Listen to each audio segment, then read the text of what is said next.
आज 18 जिलों की 121 सीटों पर वोट डाले जा रहे हैं। इन्हीं में से एक सीट छपरा भी है, जहां से आरजेडी ने खेसारी लाल यादव को चुनाव मैदान में उतारा है। उन्हीं से हमारे सहयोगी गणेश ठाकुर खास बातचीत कर रहे हैं। उससे बिहार का विकास का कोई लेना देना नहीं है।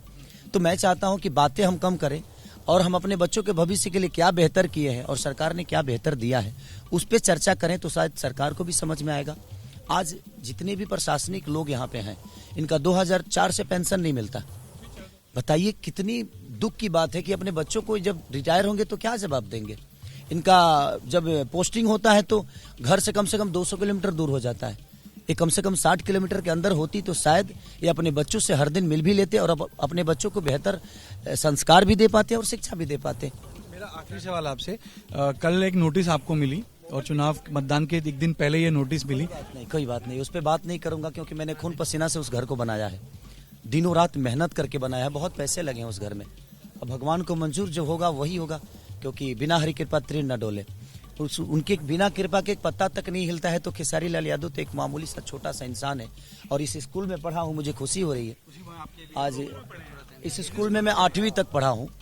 8वीं तक हमारे ज्ञान मास्टर जी थे, प्रदीप सर थे, बहुत सारे हमारे कि इस मुकाम पे पहुंचेंगे और स्कूल में लोग आपके लिए मतदान करने आए। मैं जिंदगी में सोच के कुछ नहीं करता रहता हूँ और अपने आप पूरा होता है, क्योंकि मैं मेहनती इंसान हूँ और मेहनत पे भरोसा करता हूँ। इससे ज्यादा मेरे जीवन में कुछ नहीं है। मेहनत की मेरा आखिरी सवाल आपसे, आपके खिलाफ कैंपेन चल रहा है कि खेसारी तो सुपरस्टार हैं, जब जीतेंगे अगर चुनाव तो महाराष्ट्र में ही रहेंगे, मुंबई में रहेंगे, क्योंकि उनका काम तो प्राइमरी काम तो उनका फिल्म और अभिनेता है। कहने का मतलब बेटा ही हो और अंधा हो तो एक लोटा पानी दे सकता है आपको।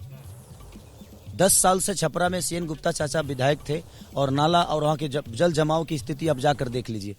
और बेटा हो और उसके पास आंख होना तो अमेरिका में रह के भी अपने माँ बाप का सेवा कर सकता है और उनका देखभाल कर सकता है। रहना विषय नहीं है सर, रोज दिखना। क्या खेसारी अगर रोज रहे और काम ही ना करे तो क्या फर्क पड़ता है।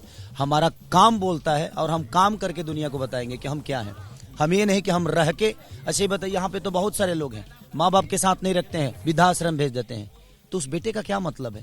बात यह है कि जिसके लिए मैं आया हूं और जिसके लिए मुझे जनता चुनी है और चुन रही है, वो कितना बेहतर करता है ये मायने रखता है। रहने से कोई फायदा नहीं। नेगेटिव कैंपेन रहा चुनाव। छोड़िए ना सर, मेरे ऊपर कोई मतलब नहीं है।